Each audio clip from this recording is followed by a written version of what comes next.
So the big question is this: how are commercial real estate brokers like us, who didn't take on debt to start their own brokerage, who are stuck in the hamster wheel of day-to-day selling, how do we sell real estate and build our businesses in a way that lets us develop rockstar teammates and create enough leverage to back away from day-to-day selling? How do we get our services, ideas, and insights out into the world and yet still create passive wealth? That is the question, and this podcast will give you the answers. My name is Brett Swarts, and welcome to the Expert Commercial Real Estate Secrets Podcast. Welcome to the Expert CRE Secrets Podcast, where we believe most commercial real estate brokers and luxury realtors, they struggle with clarifying their passive income options. Not having a clear plan is the enemy, and using a proven brokerage strategy, such as the EXP commercial model and purchasing investment real estate, is the best way for you to grow your wealth. I'm your host, Brett Swarts. In each episode, I am joined by some of the best commercial real estate brokers, realtors, agents, luxury realtors, and passive income wealth advisors in the world, where they share their ideas, deal stories, and inspiration, so together we can make complex brokerage strategies simple and passive income plans achievable. Hey, I'm excited about our next guest. He is a vacation home expert in Orlando, Florida, and the founder of the Jerry Barker Group, LLC Real Estate Brokerage. He's originally from Scotland, and he traveled the world before moving to Florida and setting up the Jerry Barker Group. He has assisted owners from 36 different countries and states and have purchased over $100 million in short-term rental vacation homes and properties. He prides himself in ensuring his clients are educated in the Orlando short-term rental market and that they understand everything that is involved in a successful investment prior to purchase. Please welcome to the show with me, Jerry Barker. Hey, Jerry, how are you doing? I'm doing awesome, Brett. Yourself? Hey, better than I deserve. Excited to have you on. Would you give our listeners a little bit more about your background and your current focus? Sure. Well, I'm originally from Scotland. I came here in 1989. Actually came as a professional photographer. I was fortunate enough to travel all over the world on luxury cruise ships. I ran the photo departments on board those ships. And as life would take you on its very unusual winding ways, I ended up in Central Florida. Mostly because when we started out, I actually started out on the original Disney cruise ship, Premier Cruise Lines. That's where I started off, and that kind of based us in Central Florida. And then when I finished my career on cruise ships, I ended up settling in Central Florida. And ironically, the majority of our business is because of Walt Disney and the vast amount of people that come to visit the mouse every year. So we started the real estate business. I've actually been licensed since 2006, and actually founded the Jerry Barker Group in 2009. And very specific to helping our estate and international buyers purchase investment vacation home properties here in Central Florida. And we basically have to handle everything for our clients. Our clients are not here. They may come in for a short visit, but most of the work that we do in terms of the entire purchase of the property, the acquisition, and then the setup of the business and the entity and everything that goes with that, we handle all that for them. We're a very small brokerage. We only have 5 members in our team. So we're very niche. And that way we're able to really take care of people and really get down to what exactly they need and what their investment profile is.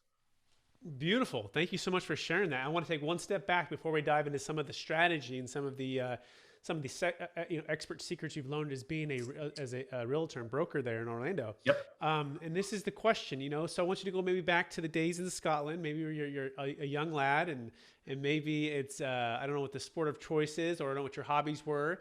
But I want you to go back to maybe the high school days or the junior high days. I believe, Jerry, we've all been given certain gifts in this life, and I believe these are God-given gifts, and these gifts are given to us to be able to be a blessing for others.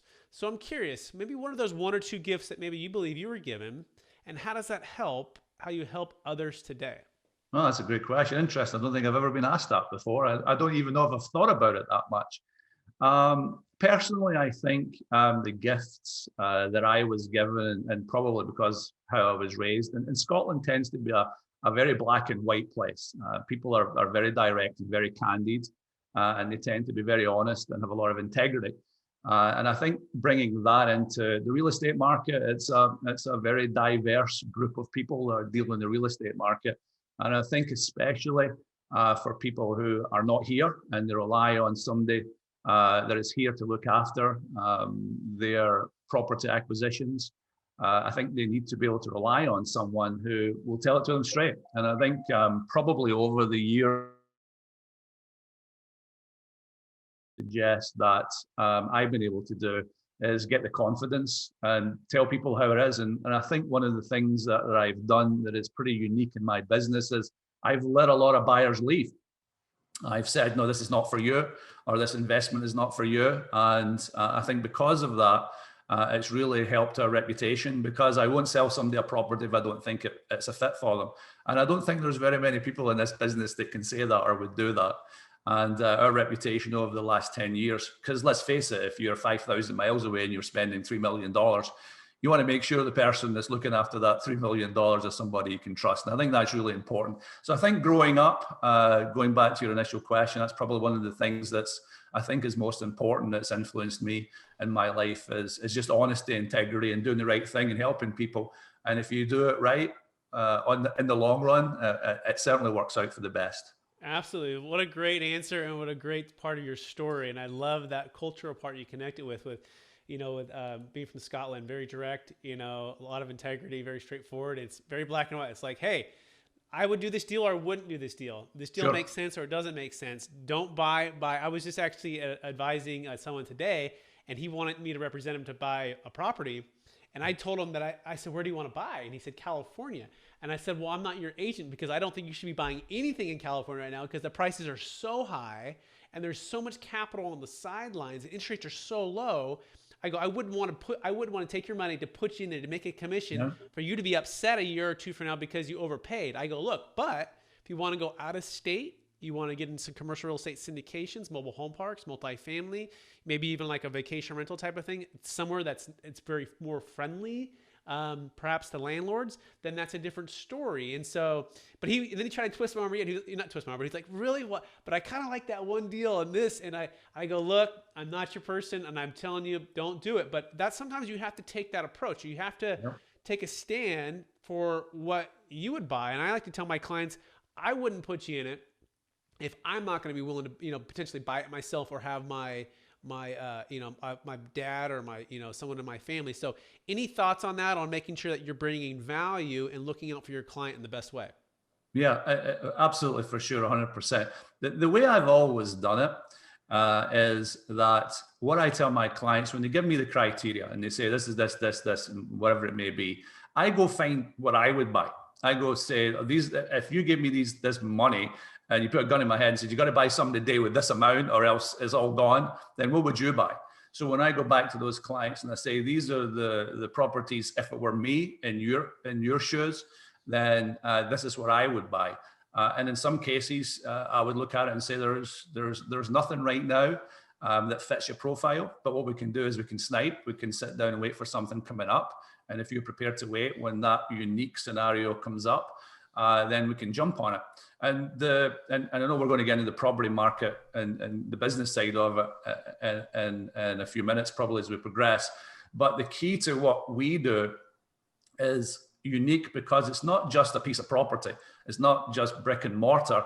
It's a lifestyle investment. It's a personal investment, because vacation homes are something that the owners themselves get to use. So it's not just a property that sits somewhere and it makes you, $50,000 a year or $100,000 a year. It's a property that sits somewhere and makes $50,000 or $100,000 or whatever it may be, and also a place you can use whenever you want. And that's really the biggest difference, is finding out exactly what suits them in an investment, but at the same time also finding out what they want in a personal place. And I think that's the part that I think we really do a great job in, because we're able to identify exactly what somebody wants, having these interview conversations. And then that way we can narrow it down to exactly what fits their profile and then get them. Sometimes I had a client recently, actually, well, not recently, it's not fair to say that, because it was 3.5 years I actually spoke to him, a fellow from Minnesota. And we just couldn't find the property he wanted. And 3.5 years later, he's ended up purchasing, he's on his third property right now. And I think he's probably invested somewhere over $4 million, and he's ready to move to the next one. And that was just a time thing. And sometimes that's it. You just got to go through the program and the process to get to where you want to go to do it right. And it's not about selling somebody and getting a commission today. It's about doing the right thing and getting them where you need to go. Because at the end of the day, I still need to feed my family next year as well as this year. So it's all about real estate is good pipeline. People who you're working with, you have in there and you get it right for them. And then they buy more, they trust you, they bring you friends. And I think any good brokerage or a realtor understands that. Absolutely. No, that's so well said. And I like the connection there with, you can have it as a, the lifestyle and the investment. You can have both, right? And Sure. with short-term rentals, with Airbnb and the way it's structured, it can be very lucrative, as well as, hey, it's a great place for you to write off that trip as you travel to Orlando, and spend time in Florida with your family, and that's your home base. And then you're doing some real estate, you're looking at some more deals and maybe putting an offer on something. And guess what? You get to write off that trip. You get a little bit of best of both worlds. All of the above. There's so many rewards to that. So next question would be, what's the biggest mistake maybe you've ever made or see other brokers make when it comes to the real estate profession? What's the biggest mistake? I think the biggest mistake goes back to what we just talked about, is not treating people right. And it's something that I hear all the time. I have situations where people come to me and they basically said, I wish I'd met you, 6 months ago or a year ago, and they maybe come in and sell the property. For our business, for the vacation homes very specifically, as opposed to residential real estate, think about it. If you're going to go on a trip to anywhere and you're going to rent a house somewhere, well, the thing, what do? You look at photographs and you look at reputation of the house and the location and all the things that go with that. And I think one of the things that most other agents don't do a good job of is educating the clients on how to be successful. Their natural instinct, and I get it, this business is to sell a property, pick up the commission, and then move to the next square. My thought process is you help them buy, but that's only 30% of the scenario. There's another 30% or a third that is setting the property up right so that you or your viewers want to come and stay in that property, and then setting the business aspects up for it so it'll be successful. And I really believe that most of the agents and the brokers, the biggest mistake they make, especially if they're not involved with the short-term rental, and a lot of just general residential realtors get involved in it, find a property, cut the commission check, and then that person's left holding the bag. They don't know what to do next. And I think that's the biggest mistake many of them make. Personally, they wouldn't do it, but personally, they should refer those clients to a specialist and allow them to take care of them instead of doing it themselves, because at the end of the day, they probably shoot themselves in the foot. And that's probably the biggest mistake that's made. Yeah, very well said. I think it's aligning with them with their financial long-term goals, not just a short, one-time transaction. You really, what I've found is the real estate profession is shifting, and for the ones that are really successful, it's more of a wealth advisor, right? It's more of a real estate advisor. Yeah, you happen to sell real estate, right? But you look at them as like a trusted source, like a financial advisor, right? But for real estate. And so that includes finding the right property management. It includes doing the right, marketing techniques. And includes, stuff like short-term rentals, finding experts in that niche like Jerry and his team, right? To execute on that strategy, and then or that lender, right? Or that the new opportunity that comes up. It's more than just the transaction. And so now let's shift that, Jerry, to the actual broker. Before you shift that, do you want a job? I need people that think like you. Thank you. No, I mean, that's how I've tried to build my business as well, right? And I find the most rewarding part about what we do is the relationships we get to build, the families we get to serve, and learning their story and then helping them achieve their long-term goals. When you do that and take that bigger macro view, it's like you're part of the family, right? And that's what I say for my clients. Like you're now a part of my family. It's not just a transaction. And definitely. And so, but that being said, I'm curious on the brokerage side now. So shifting more to from how you serve your clients and the right way to do it to now how we also serve our teams. And, for example, starting at Marcus and Millichap, this was years ago, selling multifamily properties. The alignment of the structure or the model was oftentimes, it felt like, stacked against the agent, because the agent short term you could partner with a new agent and recruit them and train them, right? And then long term though, they become your competition, and or they leave entirely to another brokerage, and you're like, wait, now he's over there and I give him all my secrets and maybe I got a couple commissions for 2 or 3 or 4 deals, whatever. But now he's gone. So how, Jerry, have you been able to, I know you mentioned you have a team that's, tight knit, I think around like 5. How have you been able to financially on the brokerage side or the business side, make it a win-win long-term for your team? Yeah, I think the first thing that has to be understood is we didn't set up our brokerage as a traditional brokerage where we just bring in a bunch of agents and we're getting commissions from their sales. In fact, quite the opposite. We came from actually quite a well-known brokerage originally when I first started out, before we became our own brokerage, and we had a little team within that. And we set up our brokerage not because we wanted to have more agents. We set up our brokerage because it allowed us the flexibility to do a lot of additional things that we couldn't do just as agents. And we'd moved into diversified into some other programs. And maybe that's a good topic. Luxury residential in Orlando is a topic for maybe another day, but we branched off into that. And the short answer for me is we actually did it way back at the start. We had another agent with us and exactly the same, found out everything off and do their own thing.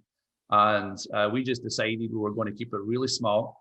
And that way we could have a small group of clients and we could really service them and make sure that the information they got was really accurate and they were taken really good care of. And that was our reputation. So I can't talk about big agencies and how to train people and keep them and all that stuff because we haven't done it and we're not going to do it.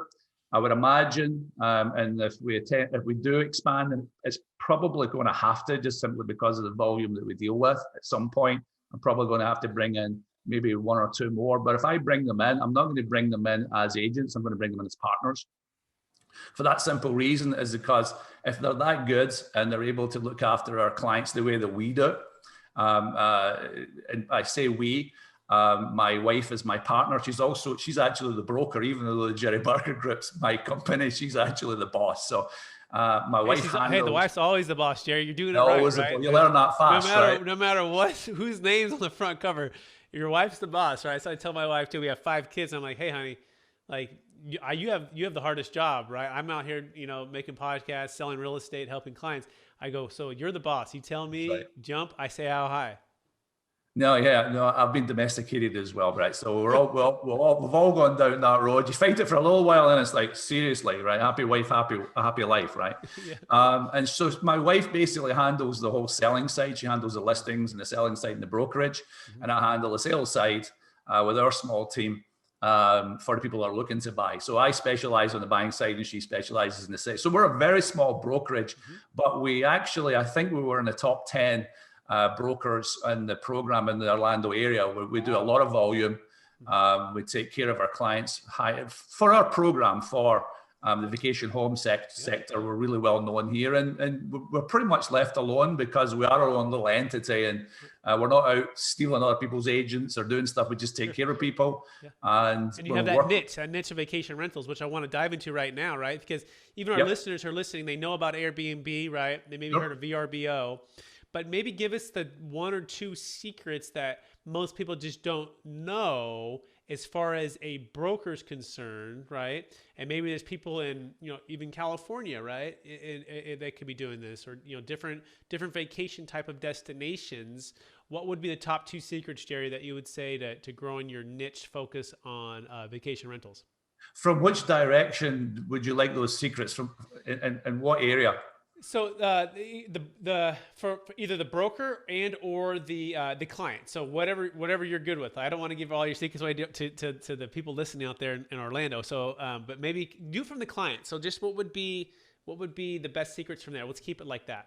I don't have any secrets. I wrote a book, and everything that I know is in my book, and I offer that not only to our clients, I also offer it to any agents and brokers in the area because I want them educated as well. But perhaps not so much secrets, but I think one of the most one of the fundamental things that we tutor our clients.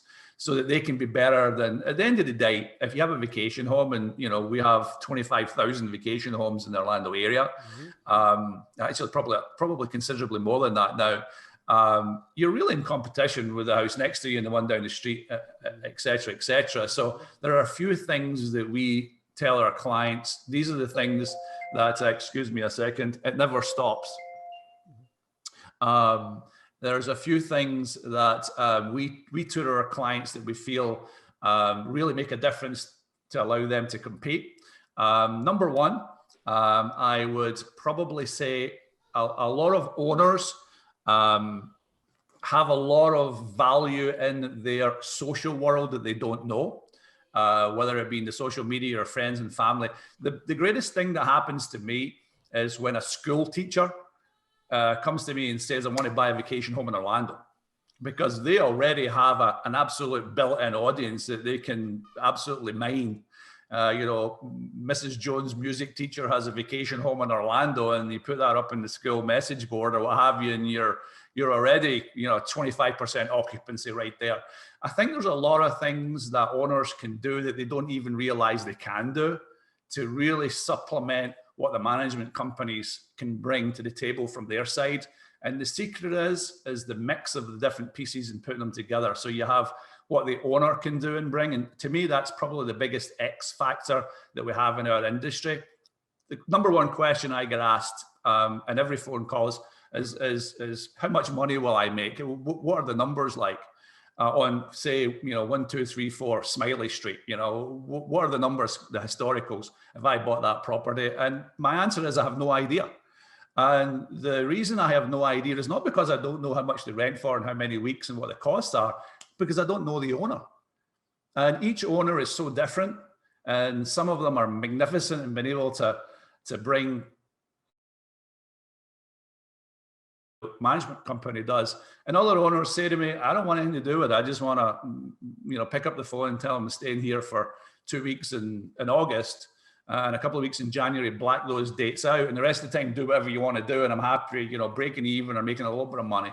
So until I understand the X factor, and the X factor is the owner, then it's impossible for me to answer, what a pro forma might look like. Excellent. Yeah, there's so much there. And thank you for sharing that. And the value in the social network that you already established, right? If you get a rental and you own it and you're going there and you're sharing it and you're sharing your experience, you could just put that out to the folks that you own now, and they're probably going to want to experience that too. And what better way to rent from a first person they trust, right? And know who owns it. And so it's a win-win there. And then also just making sure that you're catching on all the nuances for how to manage and properly turn units or rent out the units on the different sites and different things like that. What any thoughts on on the best way to set up a system? Because a lot of this is, if it's short-term rentals, seems like it'd be kind of daunting, right, versus traditional rental. But if you have good systems in place, then you can hopefully expedite a lot of this. So what's the best system, maybe secret, that you use to get everything as smooth as possible for your clients? So it boils down to historical.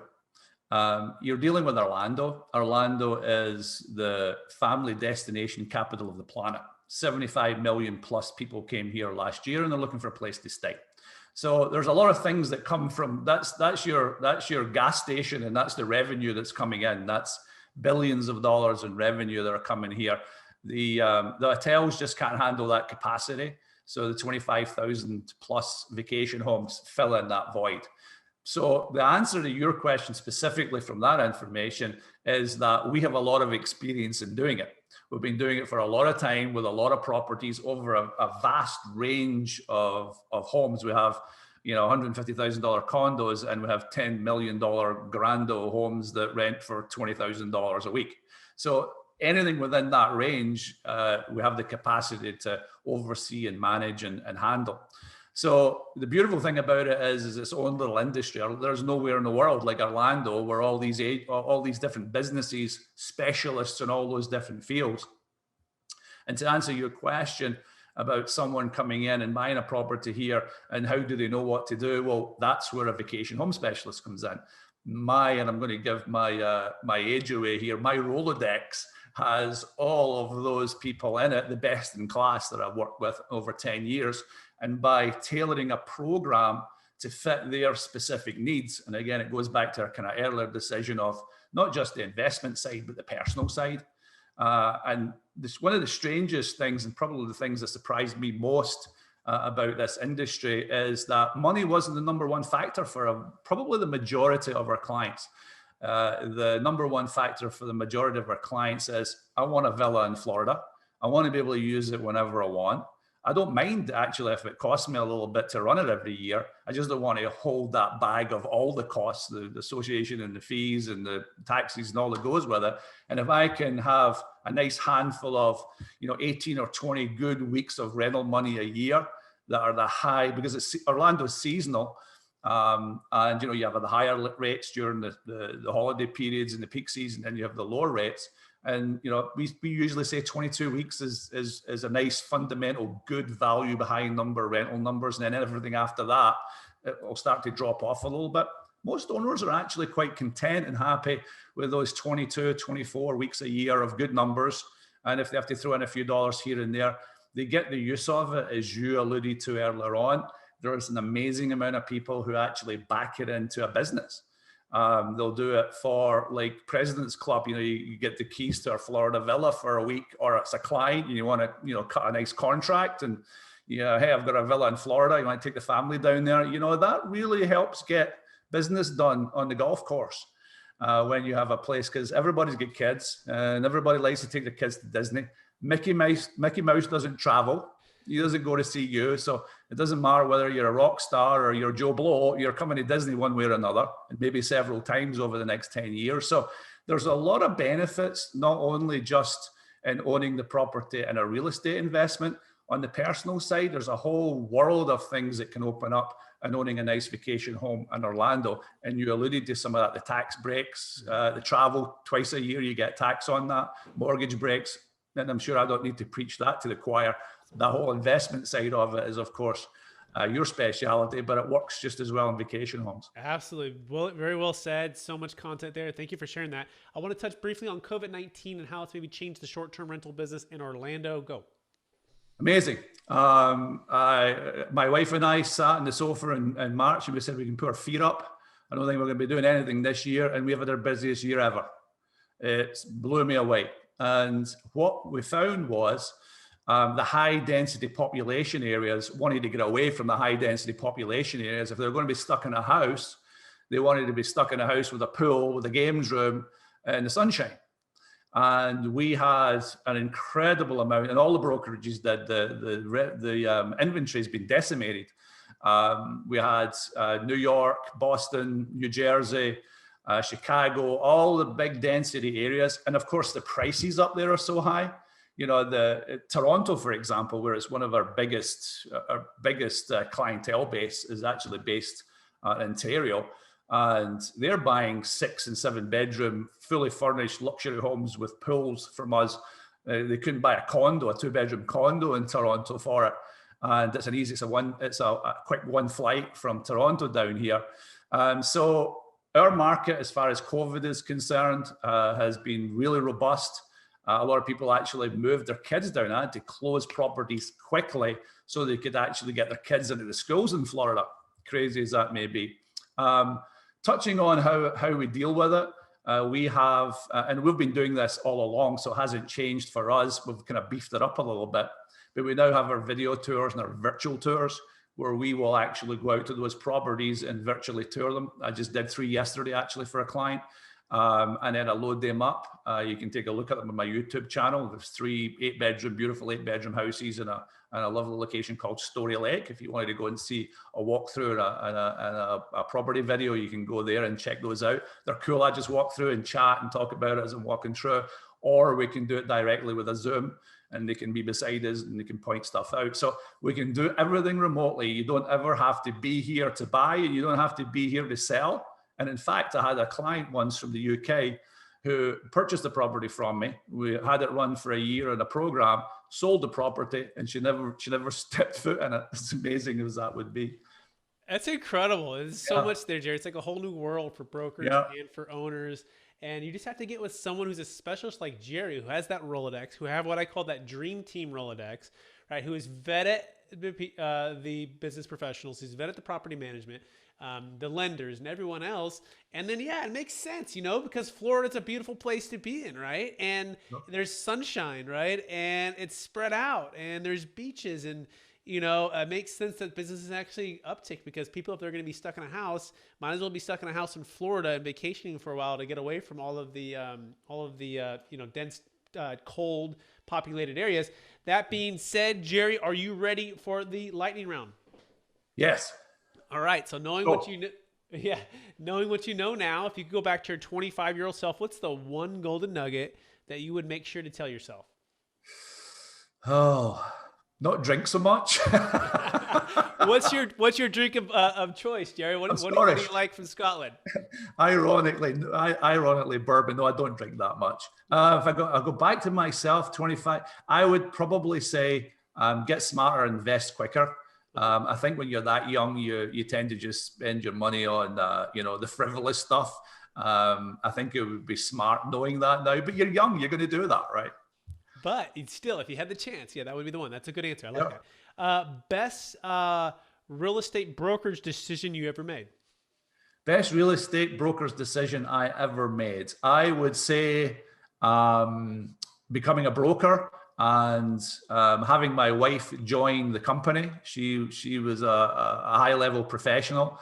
And I said to her one day, I need you here. And she came on board, and she has been a change. She made the Jerry Barker Group what the Jerry Barker Group is. And that was the biggest thing that we did.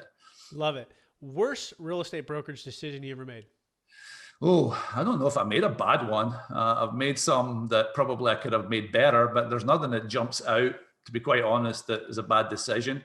I think any time that I lose a client because for whatever reason, I didn't get them what they wanted or what have you, I always feel bad about that because, sometimes one of the biggest difficulties I think that we find in communication, especially when you're dealing with emails, if you're not directly communicating, things can get lost in translation. People take things that you write down, or maybe you're at it, they feel as though there's something. And I would say if there was one thing I would like to do, if I could go back and do it all again, I would try as much as possible be one-on-one with somebody, because I think when you're not as personal today, it's all texts and emails, and I think we'll lose the personality of who we are and what we're trying to achieve. And this is what it is, the connection. When somebody trusts you and you can say to them, I'm going to take care of this for you and I'm going to make sure this is done properly, it doesn't come across the same in an email. And I think if I was going to go back and do it all over again, I would try more and more to be one-on-one with people more often. Very well said. Now we have Zoom, we have good internet connections, and I highly encourage any real estate professionals out there to get on video as much as you can. It includes YouTube channels, it includes podcasts like Jerry. This is Jerry's first podcast, by the way. He has so much knowledge with us, and so I applaud Jerry for jumping on. Best negotiating strategy for your real estate brokerage and when you're representing your clients?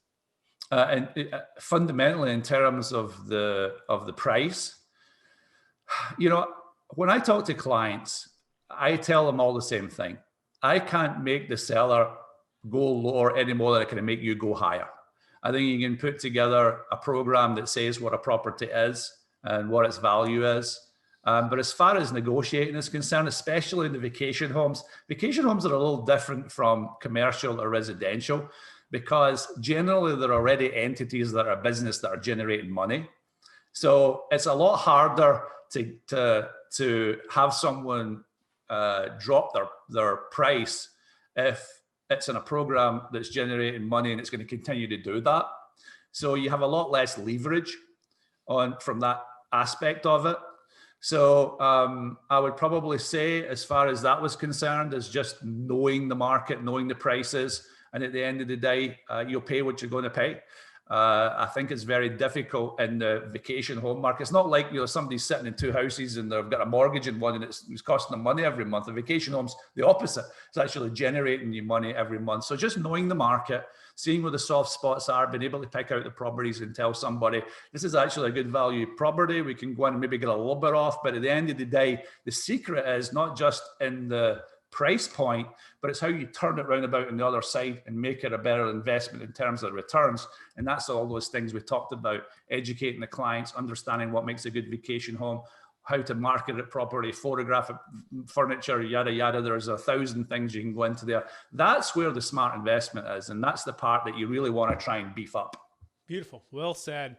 Last question here. How do you stay centered, Jerry, in your values and encouraged to reach for new massive goals, given your success? And by the way, mention your book here too. What's your book and where people can find you?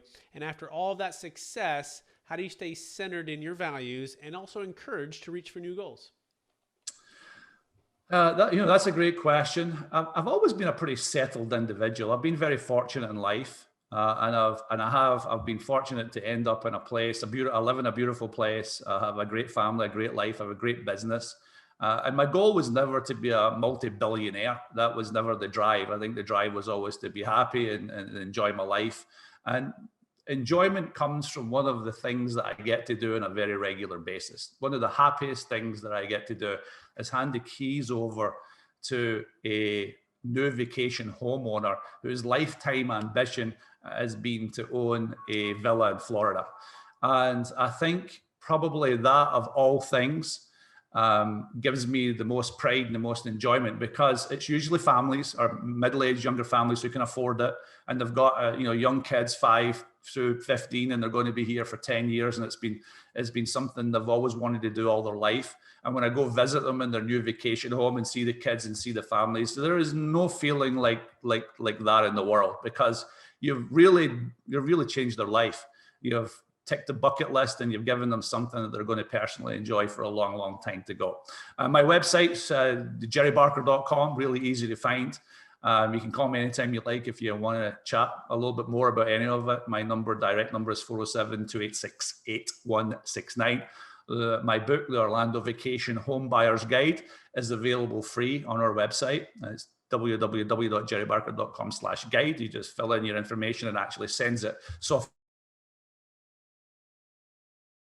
unfortunately, I probably should have, and I can waggle the book in front of you right now, but you're welcome to have a hard copy. I do mail them out if somebody wants them, and all the information's there. So whether you decide you want to buy a vacation home in Orlando and you decide to use my brokerage or not, make sure you take advantage of my book. My website is absolutely stuffed with information. It's just not your regular website with picture properties. There's a ton of all the questions you're going to ask, you'll find on my website. It's all the agents use it. I don't know many agents I've met in the parties. They go, Jerry, I use your website all the time for information. I'm like, awesome. So yeah, please do. If you have any interest in a vacation home in Orlando, visit the site, get a copy of the book and learn a little bit more about it. It's a great investment, but it's also an excellent lifestyle investment.